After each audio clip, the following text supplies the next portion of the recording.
जीवन भेंट चढ़ा दूंगा। धन पास नहीं तन मन अपना श्री गुरु चरणों में धरता हूँ। धन पास नहीं तन मन अपना श्री गुरु चरणों में धरता हूँ।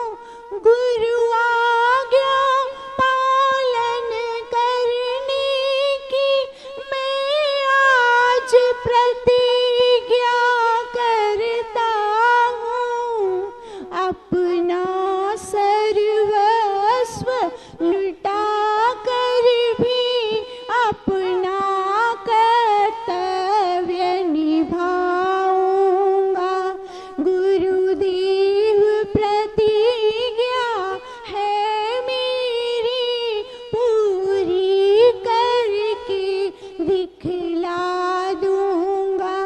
इस वैदिक धर्म की वेदी पर मैं जीवन भेंट चढ़ा दूंगा। जनहित के लिए विष के प्याले अमृत करके मैं पी लूंगा। उफ तक न करूंगा शोलों पर हंसते हंसते मैं जी लूंगा।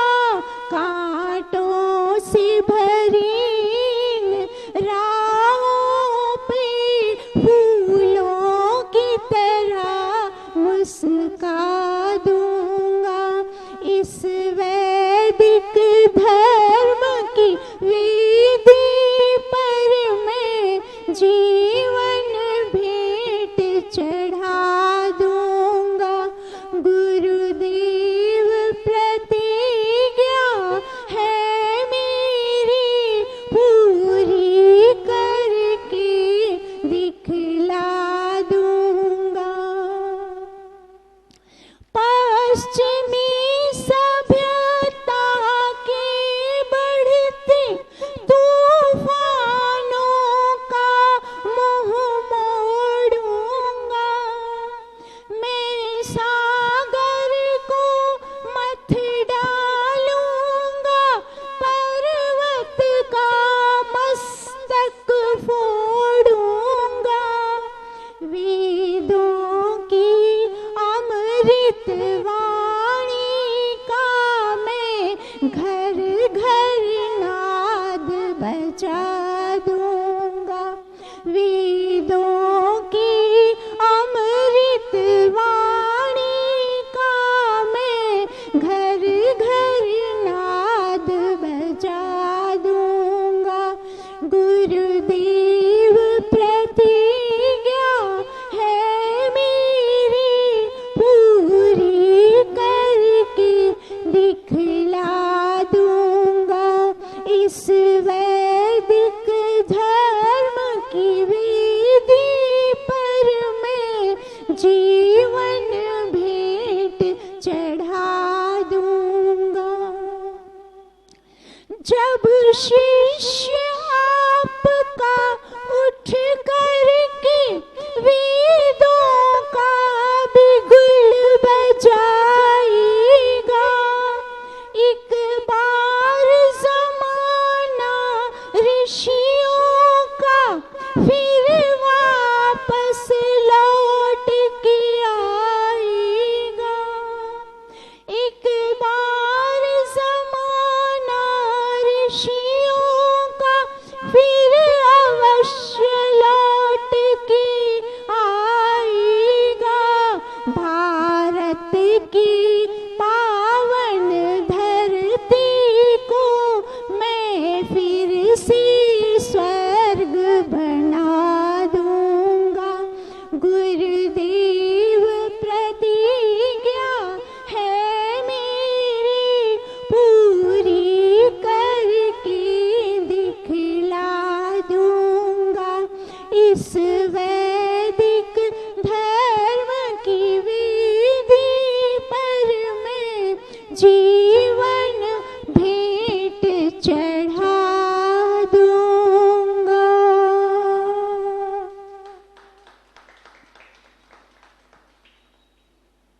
आज गुरु पूर्णिमा है और गुरु पूर्णिमा के उपलक्ष्य में हमारे सर्वश्रेष्ठ गुरु, मेरे प्राणों से प्रिय, मेरे जबरदस्त, मेरी अनंत आस्था जिनके, आज मैं उनके गुरु चरणों में मेरा कोटि कोटि वंदन। और ये जो उन्होंने जो अपने गुरु के समक्ष प्रतिज्ञा की, कैसे गुरु थे हमारे, जो प्रतिज्ञा की उसको पूरा ताउम्र पूरा जीवन उसको, उस प्रतिज्ञा को करके निभाया। और वास्तव में इस वैदिक जीवन, इस वैदिक वेदी पर उन्होंने अपने प्राणों को न्योछावर कर दिया।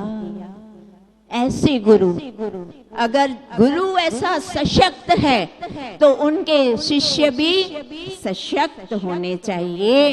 हमें उनसे प्रेरणा लेनी है। तो आज गुरु पूर्णिमा के उपलक्ष्य में हम हमारे गुरु महर्षि दयानंद सरस्वती जी के जीवन के कुछ उनके अनमोल कार्य और उन्होंने जो विशेष कार्य किए और उनकी कुछ विशेष घटनाओं का स्मरण करके हम उनको भावपूर्ण श्रद्धांजलि देते हैं।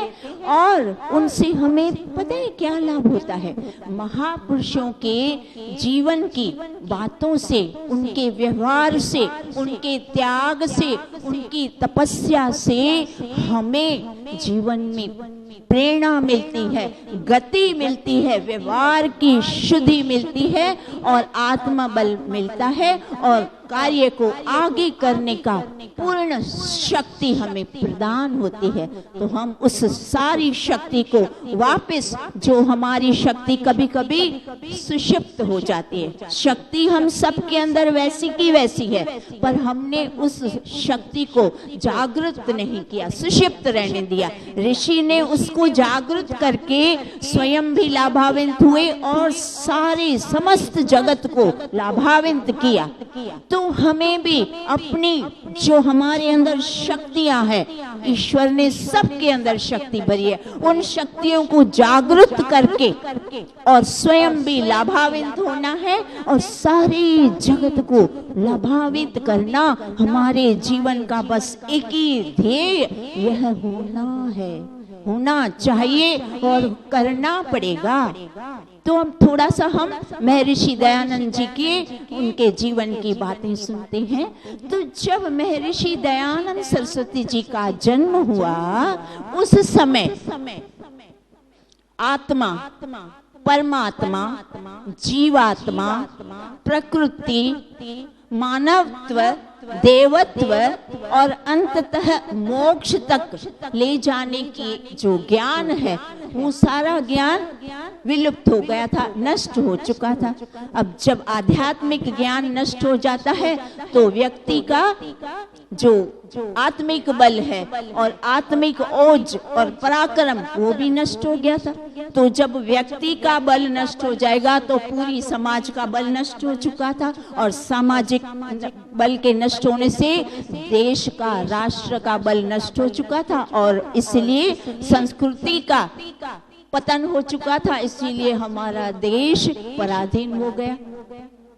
अब पूरा आर्यव्रत, जो हमारा आर्यव्रत था, वो सारा विकृत हो गया।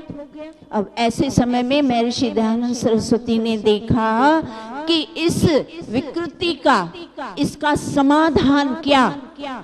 उन्होंने बड़ी गहराई से उन्होंने अपने गुरुओं से, वो सारी कहानियां हमें नहीं दोहराने, हमें पता है कैसे वो अपने घर से निकले, कैसे पूरा आधा समय उन्होंने ज्ञान को प्राप्त करने में, सत्य ज्ञान को प्राप्त करने में और गुरु विरजानंद जी से कैसे ज्ञान प्राप्त किया, वो हमें पता है। उसके बाद की बातें हमें जाननी है जो और भी अधिक महत्वपूर्ण है। तो उन्होंने फिर क्या सोचा कि व्यक्तित्व सुधार से ही समाज का सुधार होगा और समाज के सुधार से राष्ट्र सुदृढ़ होगा।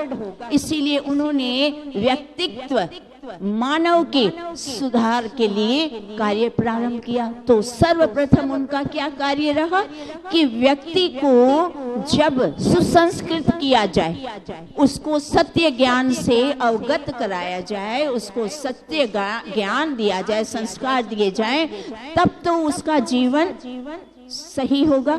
तब उन्होंने क्या किया, मानव को जन्म से पूर्व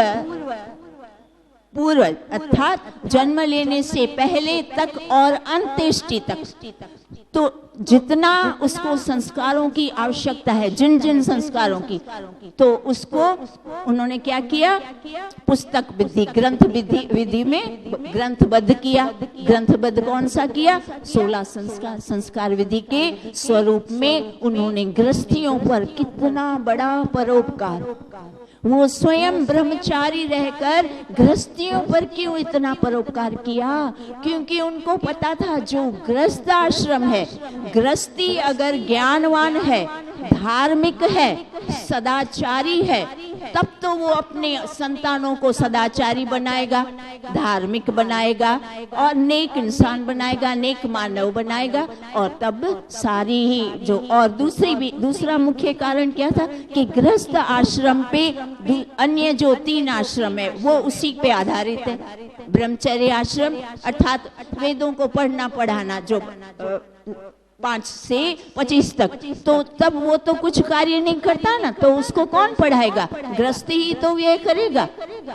और फिर वानप्रस्थ में तब भी तो कोई कार्य नहीं करते, तो वानप्रस्थ आश्रम भी गृहस्थ पे निर्भर है, संन्यास आश्रम वो भी गृहस्थ पे निर्भर है। तो जिस आश्रम पर 3 आश्रम निर्भर हो, उस आश्रम को कितना सशक्त, बलवान, सुदृढ़, ज्ञानवान, धार्मिक और सदाचारी होना पड़ेगा, तब तो ये सारा चक्र, सारा कुछ अच्छे से व्यवस्था अच्छे से बनेगी। इसीलिए उन्होंने क्या किया, जड़ को पकड़ा।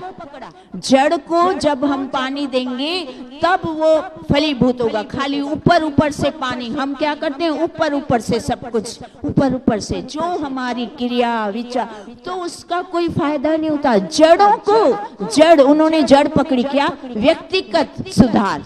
जब व्यक्ति का व्यक्तिगत सुधार होगा तब ही सारा परिवार भी सुधार हो, परिवार का सुधार होगा, समाज का सुधार होगा, देश का सुधार होगा और अंततः पूरे विश्व का सुधार व्यक्ति के सुधार पर निर्भर है। अब आप समझ रहे हो व्यक्तिगत सुधार की कितनी आवश्यकता है।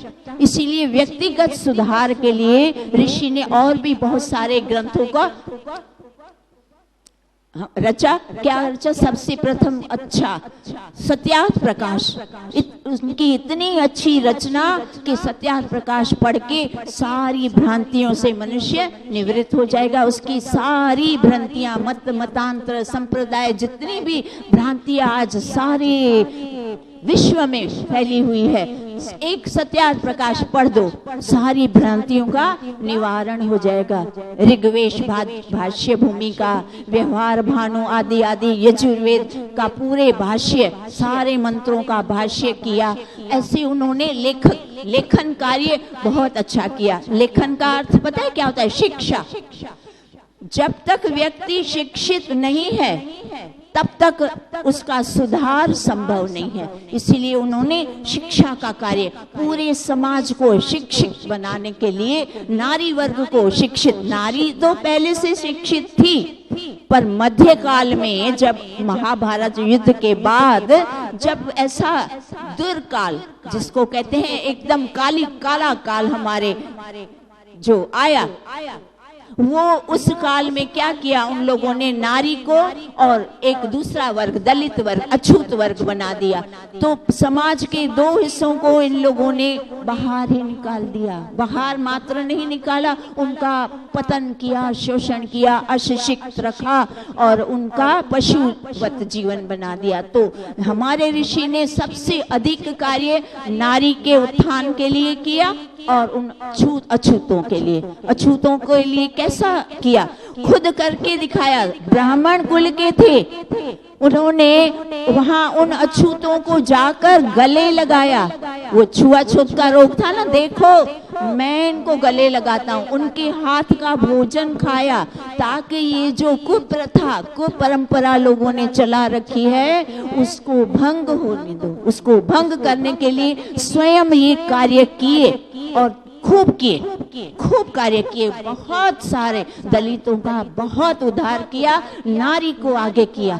जो नारी तो पहले ही आगे थी, वैदिक काल में नारी हमारी ऋषिकाएं हुई हैं, वेदों की दृष्टा, वेद मंत्रों की दृष्टा बनी है।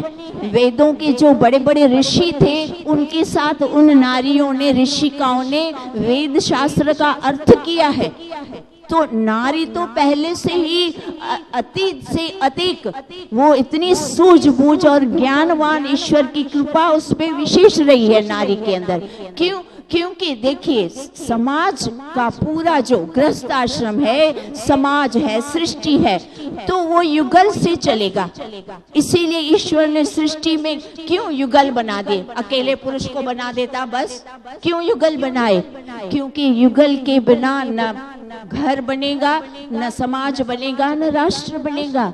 जब जिस अंग के बिना कुछ बनना, उत्पन्न होना, सर्जन होना ही संभव नहीं है, उस अंग को पुरुष वर्ग ने काट के फेंक दिया। तू नहीं चाहिए, हम हैं, जो है सो हम। आप बताएं कितना अन्याय, घोर अन्याय हुआ। और उस अन्याय को, और इतना घोर अन्याय पूरे समाज, पूरे राष्ट्र में, वो एक व्यक्ति का इससे जूझना क्या सरल कार्य था? कितना कठिन कार्य। इस सत्य के लिए उन्होंने क्या कुछ नहीं सहा। घोर अपमान, गालियां, पत्थर और भी अनेक यंत्रणाएं, कितनी यंत्रणाएं उन्होंने सहन करी। अंत में तो विष पी ही लिया और लोग उनकी जान लेके ही शांत हुए। तो ये सारे कार्य उन्होंने, महत्वपूर्ण कार्य कितने किए। ऊर्जा से भर जाए व्यक्ति सुने तो कितने अधिक कार्य किए। और फिर उसके पश्चात जब उनकी समय था, बीच बीच में उन्होंने क्या किया? सारे लोगों को भी तो जोड़ना था ना लोग, क्योंकि उस समय सबसे दूसरी और समस्या क्या थी? मूर्ति पूजा, पौराणिकता। सारे बड़े बड़े पंडित भी जो थे, सच्चे अच्छे वाले लोग, वो भी इसी पौराणिकता में फंस चुके थे। अब इनको भी तो निकालना। तो एक मैं आपको घटना सुनाती हूँ, बड़ी सुंदर, और उससे इतनी हमें सबको प्रेरणा मिलती है। तो वो क्या, कर्णवास की घटना है। एक शहर से एक बड़ा पंडित, बहुत अच्छा संस्कृत का बड़ा महापंडित विद्वान, हीरा वल्लभ उनका नाम था, हीरा वल्लभ। वो व्यक्ति अपने कुछ साथियों विद्वानों के साथ महर्षि दयानंद सरस्वती के समक्ष आए और उन्होंने कहा कि मुझे आपके साथ शास्त्रार्थ करना है। क्योंकि आप बोलते हो मूर्ति नहीं चाहिए, मैं बोलता हूँ मूर्ति सब कुछ है, तो मैं आपसे शास्त्रार्थ करना चाहता हूँ। तो ऋषि ने बोला हाँ कीजिए। तो फिर सभा संयोजित हो गई, सभा हो गई। और सभा में क्या हो गया? उस हीरा वल्लभ जी ने क्या किया? सभा के बीचों बीच में एक सिंहासन लगाया और उस सिंहासन पर वो जिन जिन मूर्तियों को पूछता था, शालिग्राम आदि आदि, उन मूर्तियों को वहां स्थापित किया। और सारे सभा के बीच में क्या घोषणा की कि मैं प्रतिज्ञा करता हूँ कि मैं स्वामी जी से शास्त्रार्थ करने के पश्चात उनके हाथों से ही इन प्रतिमाओं को भोग लगवाऊंगा। देखिए तो इस बात से क्या पता चलता है कि वो कितना महापंडित था, संस्कृत का जानकार था। ठीक है, 6 दिन तक शास्त्रार्थ बराबर चलता रहा और 7वें दिन स्वयं हीरा वल्लभ जी ने सारी सभा के अंदर प्रकट किया कि स्वामी जी जो कहते हैं वो सत्य है, उनकी बात सत्य है। वेद में मूर्ति पूजा नहीं है, ये वेद के विरुद्ध है। और फिर पता है उन्होंने क्या किया? सिंहासन पे जो उन्होंने स्वयं सारी मूर्तें रखी थी, सारी शालिग्राम आदि सारी प्रतिमाओं को लेके उन्होंने गंगा में बहा दिया। इसको कहते हैं सच्चे नेक व्यक्ति। जब तक पता नहीं था कोई बात नहीं, करते रहे, और जब पता चल गया तब हठाग्रह नहीं रखा, दुराभिमान नहीं रखा। ऐसा नहीं सोचा कि सहाय भरी सभा में मैंने प्रतिज्ञा की, अब मेरा अपमान हो जाएगा, मेरा कुछ नहीं सोचा। ये है सच्चे व्यक्ति। व्यक्ति सच्चा था, पता नहीं था तब तक किया, जब पता चल गया असत्य को छोड़ दिया, सत्य को ग्रहण किया। सत्य को ग्रहण करके ऋषि के संग लग गए। और ऐसे ये एक हीरा वल्लभ नहीं, ऐसे तो अनेकों लाखों हीरा वल्लभ होंगे जिनके नाम आदि हमें कुछ पता नहीं है, उल्लेखनीय नहीं है, पर वो सब जिन्होंने इस तरह के वेद के विरुद्ध कार्य करते थे, जब स्वामी जी का सुना, सत्य सुनकर उनसे सहमत होके उनके कार्य में उनका सहयोग दिया। तो इस बात से क्या प्रेरणा मिलती है कि हमें भी असत्य को छोड़ना है, मात्र सत्य को पकड़ना है। जब तक हमें पता नहीं था तब तक अनेक पंथ हैं, अनेक मत है, ठीक है, वो जहां जहां जाता था ठीक है, पर जब पता चल गया उसके बाद भी अगर व्यक्ति बोले हाँ ठीक है, वो मैं जाता हूँ वो भी ठीक है, यहाँ आता हूँ ये भी ठीक है, मैं वहां भी जाऊंगा यहाँ भी आऊंगा, तो ये क्या है? यह बात ठीक नहीं है। इससे ना हमें ऋषि को हम कुछ श्रद्धांजलि दे पाएंगे, ऋषि के पद चिन्हों पर चलने का क्या तात्पर्य बनता है, उन्होंने क्या किया, और आर्य समाज के नियमों में भी क्या बोला, सब ग्रहण करो, असत्य को छोड़ते जाओ ना। हम बोले नहीं, हाँ सत्य भी पकड़ूंगा, असत्य भी, एक हाथ में असत्य को लेके चलूंगा, दूसरे में सत्य। आप बताइए ये बात ठीक है? आप स्वयं बताइए, जो बुद्धिमान व्यक्ति है उनको गहराई से सोचना पड़ेगा। व्यक्ति नेक तो है, आप सब अच्छे हैं, नेक हैं, सच्चे हैं, बुद्धिमान है, जैसे हीरा वल्लभ था, नेक था, पता नहीं था, प्रतिज्ञा करके बैठा मैं स्वामी जी से भोग लगवाऊंगा, बोलो, पर जब पता चल गया तुरंत सारा अभिमान, हठाग्रह, दुराग्रह सब ताक पे रख दिया ना, गंगा में बहा देना, सब कुछ छोड़ छाड़ के स्वामी जी के संग लग गए ना। तो स्वामी जी के संग लगने का अर्थ क्या होता है? हम भी, अब देखिए आप बोलेंगे पर दीदी वहां जाने में क्या होता है, सबको खुश करते हैं, कोई बात नहीं, कभी कभी गए। पता है उसकी सबसे बड़ी हानि क्या होती है कि जो दूसरे देखने वाले होते हैं उन पे कुप्रभाव पड़ता है। वो सीना ठोक के कह देख लो कुछ नहीं होता, आपके वहां आप बोलते हो सत्य सत्य, हमारा वेद सत्य, आपके वहां भी सुनते, हमारे वहां भी तो आते हैं। बताइए तब व्यक्ति विद्वान लाजवाब हो जाते हैं, क्या उत्तर दे? तो ये हमारे वेदों की, हमारे ऋषियों का अपमान है। हमें व्यक्तिगत तो उससे कोई हानि ज्यादा नहीं होती, हम समझते हैं आपके कहने से कि वहां जाने में क्या है, वहां की अच्छाई हम ले लेंगे, बुराई हम नहीं लेंगे, पर उसका दुष्प्रभाव दूसरे लोगों पर पड़ता है ना, फिर वो लोग हमारे साथ कैसे जुड़ेंगे? और वैसे भी सिद्धांत के तौर पर अगर देख लिया जाए तो यह बात सरासर गलत है, विरुद्ध है ना। सत्य और असत्य दोनों एक साथ नहीं चल सकते। या तो सत्य मार्ग पे दो नावों में सवार कभी यात्रा सवार हो पाई है? दो नावों में आप बस बताओ कैसे संभव होगी यात्रा? तो कम से कम हम एक दृढ़ निश्चय तो हम कर ले आज गुरु पूर्णिमा के दिन हमारे गुरु को समक्ष, इसीलिए प्रतिज्ञा का मैंने वो भजन, उनकी प्रतिज्ञा हमने सबके साथ करवाई कि हम सब ये प्रतिज्ञा करते हैं गुरुजी कि हम आपके कहने पर, आपने जो उन्होंने मात्र वेदों को पकड़ा, उन्होंने कभी नहीं, देखिए अंत्येष्टि के समय भी क्या घोषणा कर दी, खबरदार जो मेरा कहीं किसी ने समाधि बनवाई, कुछ मेरी जो ये अंत में रक्षा बनती है उसको खेतों में डाल देना, ना गंगा में, ना कोई समाधि, ना कुछ भी नहीं, मेरा कुछ भी नहीं, मेरी पूजा कराने के लिए मैं नहीं आया था, मैं आपको ईश्वर से जोड़ने, जिसकी पूजा मैंने की सारा जीवन, आप भी उसकी पूजा करो। मैंने जिसको पकड़ा, किसको पकड़ा इन्होंने? वेद को। तो ऋषि का एक ही लक्ष्य था, वेदों से लोगों को जोड़ना और वेद के ईश्वर से लोगों को जोड़ना। उनका मुख्य लक्ष्य यही था। वेदों से सच्चे ईश्वर की प्राप्ति करके सारे लोग दुखों से छूटे। उनका सबको जोड़ने का तात्पर्य भी मात्र एक ही था कि सारे लोग दुखों से छूट जाए। दुखों से छूटने का मात्र एक ही उपाय है, वेदों से जुड़कर सच्चे ईश्वर को प्राप्त करके, सच्चे ईश्वर के गुण धारण करके जीवन में हम भी सुख प्राप्त करें।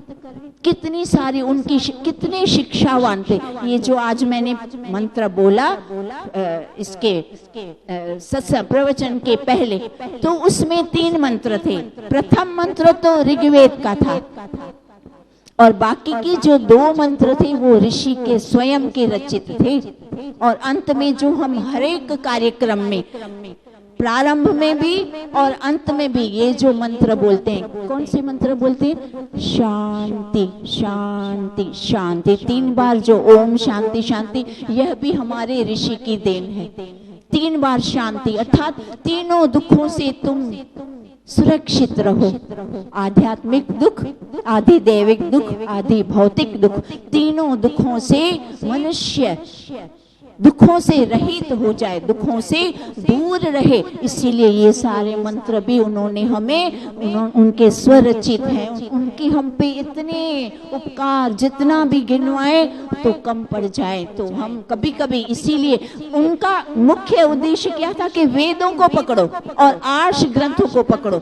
मेरी गुणगान गाथा रोज रोज गा के समय बिगाड़ने की आवश्यकता नहीं। इसीलिए आप देखना, जो हमारे वैदिक विद्वान, सच्चे विद्वान है, ऋषि की बात कब कब करते? गुरु पूर्णिमा हुई या उनका जन्मदिन हुआ या उनकी कोई पुण्यतिथि हुई। बाकी बीच बीच में कभी प्रसंगवश उन्होंने क्या लिखा था, क्या हमें ज्ञान दिया, सत्यार्थ प्रकाश की कोई वाक्य बता दिया, कोई ऋषि भूमिका की बात बता दी, यजुर्वेद का भाष्य बता दिया। बाकी उनका गुणगान हम नहीं करते क्योंकि वो नहीं चाहते और क्योंकि उससे कुछ विशेष लाभ भी नहीं। उनके गुणगान का एक लाभ है कि हम उनके जैसे बने, प्रेरणा ले। तो बस प्रेरणा लेके हमें कार्य करना है। हमें वेदों से जुड़ के मात्र वेदों को पढ़ना है। वेदों के और वेदों के आधारित जितने भी आर्ष ग्रंथ है, उन आर्ष ग्रंथों को हमें पढ़ के हमें अपना ज्ञान को बढ़ा के, जितना ज्ञान बढ़ाएंगे उतना हमारा व्यक्तिगत सुधार होगा और व्यक्तिगत सुधार से सारा कुछ अच्छा बन जाएगा। आगे का हम कल करते हैं। अभी हम शांति पाठ करेंगे।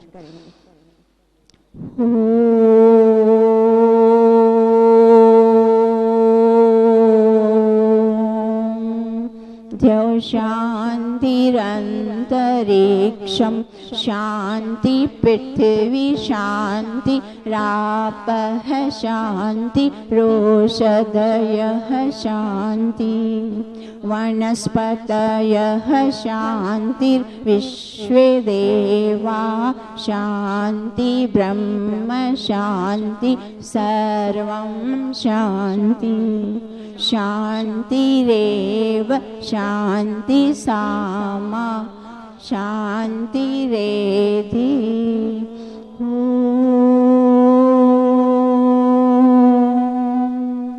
शान्तिः शान्तिः शान्तिः। सर्वेभ्यो नमः। आप सबको गुरु पूर्णिमा की बहुत बहुत शुभकामनाएं। गुरु के वचनों पर चलकर अपने जीवन को अच्छा बनाएं। बहुत बहुत धन्यवाद।